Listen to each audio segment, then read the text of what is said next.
Eu sou a Caitlin e tenho 34 anos. Aprendi que existe um tipo especial de silêncio que as pessoas confundem com paz. Não é paz, é preparação.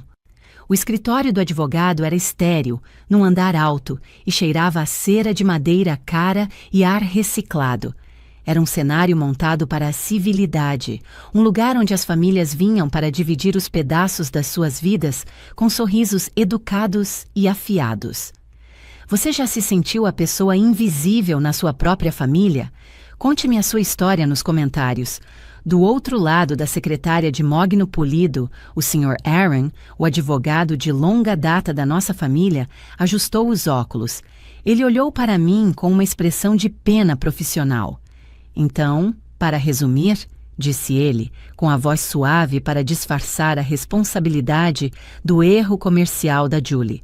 A Caitlin vai transferir a sua participação total de 1,5 milhões de dólares no fundo familiar. Isto tornará a empresa, e por extensão, a Julie, solventes novamente. Eu olhei para minha família. O meu pai, Dennis, encarava o contrato. O seu rosto uma máscara de impaciência severa. A minha mãe, Lauren, compôs o rosto numa expressão de sacrifício amoroso. Caitlin, querida, disse ela, estendendo a mão para mim. Sabemos que é muito pedir, mas é pela família.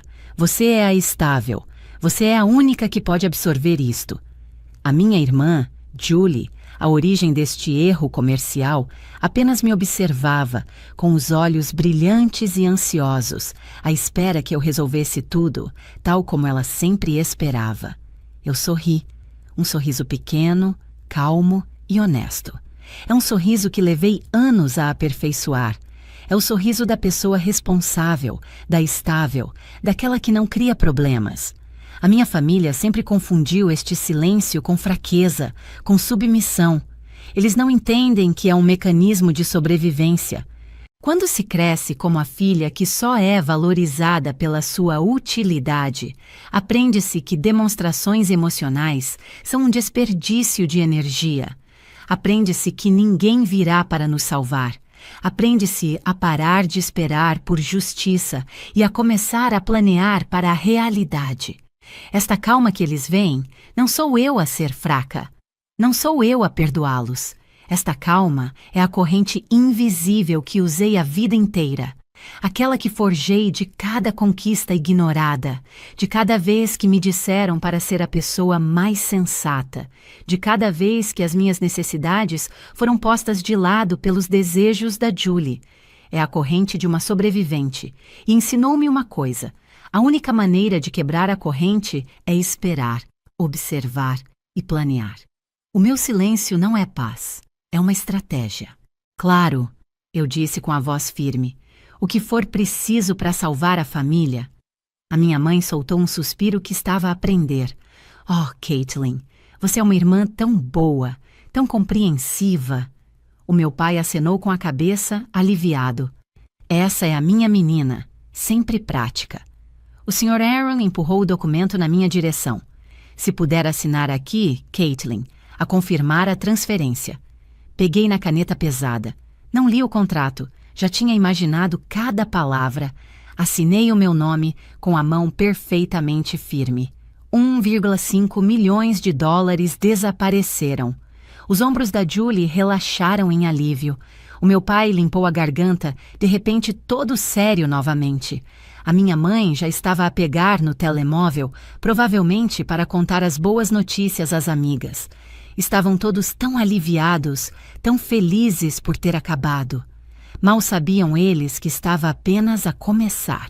Conduzi para a casa do escritório do advogado, com a cidade a passar desfocada pelas janelas. Não liguei o rádio, deixei apenas que o silêncio do carro me envolvesse. O meu noivo, Jerry, mandou-me uma mensagem. A caminho de casa. Precisas que eu compre alguma coisa? Respondi. Não, estou bem. Vemo-nos em breve. Bem, eu estava bem há 6 meses, desde o dia de ação de graças. Lembro-me do calor da casa, do cheiro a peru assado e do perfume da minha mãe. Tinha ido à cozinha buscar os copos de vinho bons e parei do lado de fora da porta, ouvindo as suas vozes baixas e confidenciais. O meu pai, Dennis suspirou. Os números não mentem, Lauren. A consultoria da Julie está a perder muito dinheiro. Ela vai falir dentro de 1 ano. A culpa não é dela, disse a minha mãe com a voz ríspida. É o mercado. Ela só precisa de um pouco de apoio. Apoio não vai consertar um modelo de negócio falhado, disse o Dennis. O que ela precisa é de uma tábua de salvação, uma bem grande. Depois, a voz da Julie, fraca e chorosa. E o fundo da Caitlin? Está lá parado, ela nem o está a usar. São 1,5 milhões. Houve uma pausa. Prendi a respiração, à espera que o meu pai dissesse não. É uma ideia, disse ele finalmente. A Caitlin é estável, tem a sua carreira, ela está bem, não vai sentir muita falta. Apresentamos isto como uma emergência familiar, um erro único que a Julie cometeu. A Caitlin vai transferir, ela sempre foi a responsável. Eu fiquei ali, escondida na sombra do corredor, e senti o último pingo de calor abandonar o meu corpo. Não foi apenas uma traição, foi um assassinato do meu caráter, embrulhado na linguagem do cuidado familiar. Isto não foi um ato de crueldade espontâneo, foi a armadilha de um abuso normalizado, no qual eu vivi durante 30 anos. Era o ponto final lógico de 1000 pequenas rejeições. Foi cada vez que o meu boletim cheio de notas máximas foi recebido com um "que bom, querida", enquanto a nota positiva da Julie era celebrada com um jantar fora. Foi cada vez que me disseram para ser a pessoa mais sensata quando ela pedia emprestado e partia algo meu. Eu era a utilidade, a Julie era o investimento. Eles não planeavam roubar-me por serem maus. Planeavam roubar-me porque, nas suas mentes, o dinheiro já pertencia à família e eu era apenas a pessoa que, inconvenientemente, o detinha. Eles tinham normalizado o meu sacrifício a ponto de já nem o verem como um sacrifício. Viam-no apenas como uma solução. Afastei-me da porta com os pés silenciosos no chão de madeira. Voltei para a sala de estar, peguei no meu casaco e saí. Ninguém sequer notou. Foi nessa noite que o Projeto Karma nasceu. Cheguei à casa e o Jerry estava lá. Ele apenas olhou para mim e soube. Não perguntou o que tinha acontecido. Apenas me serviu um copo de vinho e pôs música a tocar. Mais tarde, depois de ele adormecer, fui para o meu escritório. Sentei-me no escuro por um momento e depois abri o meu portátil. O ecrã lançava um brilho frio na sala. Cliquei numa pasta a que tinha o nome Projeto Karma. Lá dentro estava o meu plano de 6 meses. Vejam bem, depois do dia de ação de graças, eu não fiquei apenas triste. Tornei-me estratégica. Analisei a fundo todo o ecossistema financeiro da minha família. Não queria saber da casa deles. Isso era o seu passado. Eu importava-me com o seu futuro. E o futuro deles, aquele pelo qual me estavam a sacrificar, era a consultoria de marketing da Julie. Então fiz a minha pesquisa. Encontrei a lista de clientes dela. Encontrei os seus contratos. E encontrei a sua vulnerabilidade. Uma startup de tecnologia. O seu maior cliente. O único que impedia a sua empresa de afundar. Há 4 meses, criei uma empresa anônima. A Sterling Holdings Group. Usei as minhas próprias poupanças e um empréstimo privado para comprar um edifício de escritórios de 4 andares no centro tecnológico. O edifício onde o maior e mais lucrativo cliente da Julie era inquilino, na sala 4B. Eu era a sua senhoria secreta e silenciosa há quase 1 ano. Olhei para o contrato de arrendamento no meu ecrã. A cláusula de rescisão de 60 dias estava destacada a amarelo. Esta era a minha cláusula de responsabilidade. Exatamente quando estava a rever o documento, o meu telemóvel vibrou na secretária. Uma mensagem da Julie. Olá, sinto-me muito melhor agora que a questão do fundo está resolvida. Salvaste-me a vida. Uma pergunta rápida. Já que estás livre do fundo, estarias disposta a ser fiadora de um novo empréstimo para a minha empresa? Apenas um pequeno para me ajudar a superar esta fase? Diz-me alguma coisa. Fiquei a olhar para a mensagem. Eles tinham acabado de me roubar 1,5 milhões de dólares e menos de 24 horas depois, ela já pedia mais. Não havia remorso, nem vergonha, apenas expectativa. O meu telemóvel tocou. Desta vez, era a minha mãe. Caitlin, querida, começou ela com a voz animada. Estou tão feliz que tudo se tenha resolvido. Que confusão! Mas família é família, não é? Ouve, o Sr. Aaron acabou de enviar a fatura pela transferência do fundo. É um pouco cara. Como isto foi tudo para ajudar a Julie, o Dennis e eu estávamos a pensar se não te importarias de pagar metade. Parece justo. Pagar metade. Senti o último pingo de hesitação, a última centelha de obrigação filial transformar-se em gelo e estilhaçar. Vou ter de ver as minhas finanças, mãe, disse eu, com a voz perfeitamente controlada. Depois digo-te alguma coisa. Desliguei antes que ela pudesse responder. Voltei a olhar para o contrato no meu ecrã. Toda a minha determinação estava de volta, nítida e clara. Eles não só me tinham traído, estavam ativamente, no presente, a tentar sugar-me até ao último cêntimo. Tinham confirmado o meu caminho, era hora de executar o plano. Fiquei sentada, a olhar para o pedido da minha mãe para eu ajudar a pagar os advogados que me tinham acabado de roubar o futuro. Olhei para o pedido da Julie para eu ser fiadora de um novo empréstimo, usando a mesma liberdade que fui forçada a comprar. Qualquer dúvida persistente, qualquer vestígio de culpa, evaporou-se. Eles não só me traíram, como estavam orgulhosos disso. Sentiam-se no direito de ficar com os despojos. Peguei no meu telemóvel. Não liguei à minha mãe. Não liguei à minha irmã. Liguei ao Sr. Aaron. Sr. Aaron, é a Caitlin. Espero que esteja bem. Caitlin, sim, tudo finalizado sem problemas. Uma situação difícil, tenho a certeza. Muito, disse eu com a voz perfeitamente controlada. Na verdade, estou a ligar por outro assunto.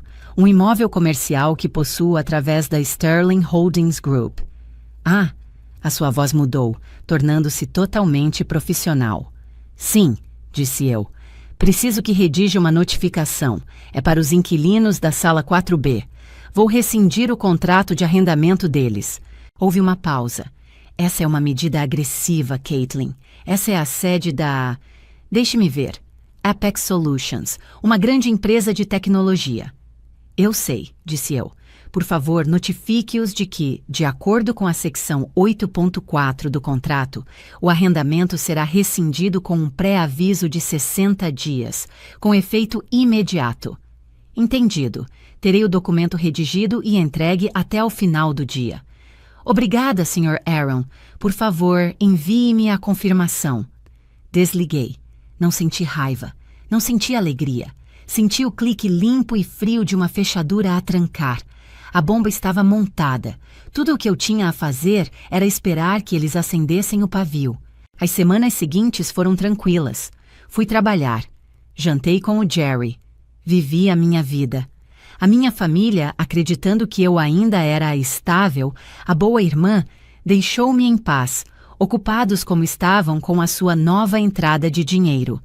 Depois, numa terça-feira à noite, veio a explosão. Não foi um telefonema. Foram batidas fortes na porta do meu apartamento, tão altas que fizeram a porta tremer. O Jerry e eu estávamos a acabar de jantar. Ele olhou para mim, alarmado. Eu apenas acenei com a cabeça. Está tudo bem, são só eles. Abri a porta. A minha família inteira estava no corredor com a aparência de quem tinha passado por uma tempestade. A minha mãe estava pálida. O meu pai parecia furioso. E a Julie estava histérica. Tu! Gritou ela, empurrando-me para entrar no meu apartamento. Foste tu que fizeste isto. Fiz o quê, Julie? A Apex Solutions. Eles vão embora. Receberam uma ordem de despejo. O contrato deles foi rescindido. Vão cancelar a conta. Eles são o meu único cliente. Caitlin, tu arruinaste-me. Arruinaste tudo. Tens de resolver isto. A Julie soluçava agora com o rímel a escorrer-lhe pelo rosto. Liga-lhes. Diz-lhes que foi um engano. Tu tens contactos nesse edifício, não tens? És analista de risco, conheces pessoas. Resolve isto, Caitlin. O meu pai, Dennis, disse com a voz baixa e ameaçadora: Tu és a estável. És tu quem entende estes contratos. Encontra uma maneira de resolver isto. A minha mãe apenas ficou junto à porta, torcendo as mãos, com os olhos a saltar entre mim e o meu pai. Caitlin, por favor, sussurrou ela. A tua irmã, isto vai destruí-la. Deixei o silêncio pairar no ar, como um cobertor pesado e sufocante. Deixei que me mostrassem todas as cartas que tinham. Deixei que confirmassem que, mais uma vez, eu era a pessoa designada para resolver os problemas. A utilidade. O Jerry estava parado em silêncio na porta da cozinha, a observar. A sua presença era uma âncora silenciosa. Ele sabia que este era o meu momento. Finalmente falei. A minha voz era baixa, tão baixa que todos tiveram de parar e inclinar-se para ouvir. Eu não posso resolver isto, disse eu. Como assim? Não podes resolver? Gritou o meu pai. Claro que podes. Tu simplesmente não queres. Não, disse eu, olhando-o diretamente nos olhos. Não posso resolver porque fui eu quem rescindiu o contrato. A sala ficou em silêncio absoluto. O único som foi um suspiro engasgado da minha mãe. Os soluços da Julie congelaram na sua garganta. O rosto do meu pai passou de vermelho para um branco pálido. O quê? Sussurrou a Julie. O que é que tu disseste? Eu sou a dona do edifício, Julie, disse eu com a voz tão calma e firme como um livro de contas. Sterling Holdings Group é a minha empresa. Tenho sido a senhoria do teu cliente há quase 1 ano. Fui eu quem rescindiu o contrato. A minha mãe olhou para mim como se nunca me tivesse visto antes. Caitlin, não, tu não farias isso. Por que não? Perguntei. É apenas uma decisão de negócios, um simples movimento administrativo. Isto é vingança, gritou a Julie. Isto é por causa do fundo. Estás a tentar arruinar-me. Arruinar-te? Quase me ri. Julie, tu já estavas arruinada. Essa é a parte que todos vocês parecem esquecer. O meu pai deu um passo à frente. Do que é que estás a falar? Estou a falar da mentira, disse eu, e agora a minha voz era fria. Vocês não precisavam de 1,5 milhões de dólares para um único erro comercial. Precisavam porque a consultoria da Julie já estava falida. Estava a dar prejuízo há mais de 1 ano. Vocês mentiram-me. Roubaram o meu futuro não para corrigir um erro, mas para sustentar um fracasso. Esse foi o golpe que finalmente os quebrou. O meu pai recuou como se eu lhe tivesse batido. A minha mãe deixou-se cair no braço do meu sofá, com a mão sobre a boca. E a Julie, ela simplesmente desmoronou. Não gritou nem discutiu, apenas murchou, o rosto pálido, e sussurrou. Como? Como é que soubeste? Eu ouvi-vos, disse eu. No dia de ação de graças, eu ouvi tudo. Observei-os a desmoronar e, finalmente, entendi. Toda a identidade da minha família, o seu poder, a sua confiança, era tudo uma ilusão. Há uma diferença profunda entre ter e ser. A minha família foi construída sobre o ter. Ter a imagem certa, ter os filhos bem-sucedidos, ter segurança financeira. Mas essa segurança era apenas um verniz fino, um disfarce que eles alugavam usando a minha estabilidade e o meu silêncio. Eram um castelo de cartas construído sobre uma carteira vazia. Tinham uma filha de sucesso, a Julie, mas ela não estava a ser bem-sucedida.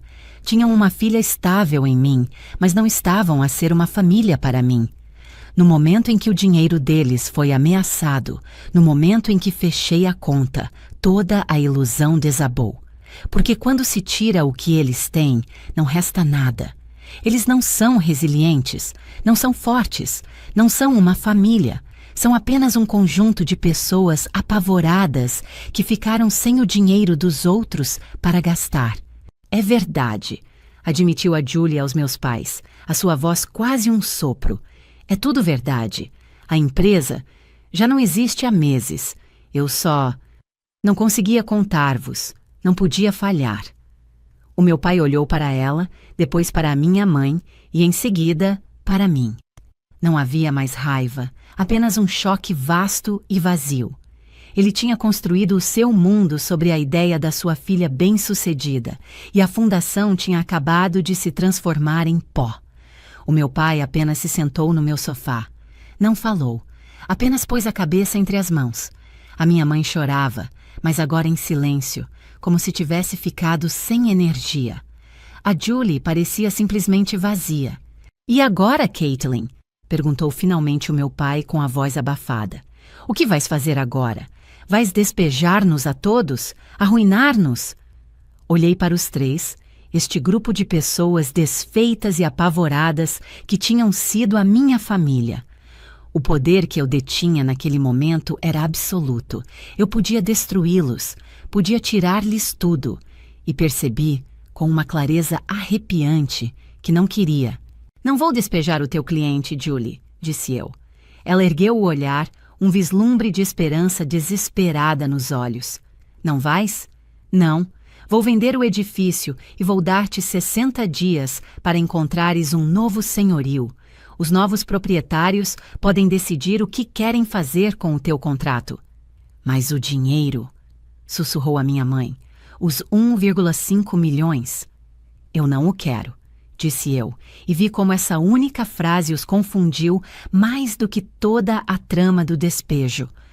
"Eu não quero o dinheiro", repeti. "Eu só queria que vocês entendessem o que estavam dispostos a fazer para o conseguir. Só queria que vissem o que fizeram. Isto nunca foi sobre o dinheiro. Foi sobre a matemática. Vocês achavam que eu era um zero. Foram vocês que me ensinaram a reequilibrar as contas." Fui até a minha secretária e peguei num documento que já tinha preparado. Entreguei-o ao meu pai. "Isto é um acordo legal", disse eu. "Afirma que estou a cortar todos os laços financeiros com esta família. Não farão mais nenhuma reivindicação sobre mim. Não me pedirão dinheiro, fianças ou ajuda. Em troca, não vos processarei pelos 1,5 milhões que roubaram. Estamos quites." O meu pai pegou no papel com a mão a tremer. "É só isso?" sussurrou a Julie. "É só isso." Fui até a porta da frente e abri-a. "Acho que devem ir embora." Eles foram-se embora, não como uma família, mas como 3 indivíduos separados e desfeitos. Isso foi há 6 meses. A empresa da Julie faliu, tal como eu sabia que aconteceria. Sem o meu dinheiro para a sustentar, o inevitável simplesmente aconteceu. Ouvi dizer que ela está a trabalhar num emprego de nível básico numa empresa do outro lado da cidade. Os meus pais ainda estão juntos, mas o silêncio na casa deles é diferente agora. Não é preparação, é apenas vazio. E eu? Estou sentada num novo escritório, o meu próprio escritório. Deixei o meu antigo emprego e abri a minha própria consultoria de análise de risco. O Jerry e eu vamos casar na próxima primavera. Vendi o edifício e cumpri a minha promessa. Não fiquei com um único dólar do lucro. Usei os 1,5 milhões de dólares na totalidade para criar a Bolsa Julie. É um fundo anônimo gerido por terceiros, que dá capital inicial a mulheres empreendedoras que têm um plano de negócio sólido, mas nenhum apoio familiar. Tem uma cláusula de responsabilidade muito específica no contrato. Se for descoberto que alguma beneficiária se envolveu em práticas fraudulentas ou deturpou as suas finanças, terá de reembolsar a bolsa na totalidade, com juros, porque, afinal de contas, eu continuo a ser uma analista de risco. Encontrei a minha paz não na vingança, mas em reequilibrar as contas. Por isso, se você está aí e é a pessoa estável, a responsável, lembre-se do seu valor. Não deixe que ninguém, nem mesmo a sua família, a descarte como um zero. Porque você é quem sabe fazer as contas. Você é quem conhece o verdadeiro valor das coisas.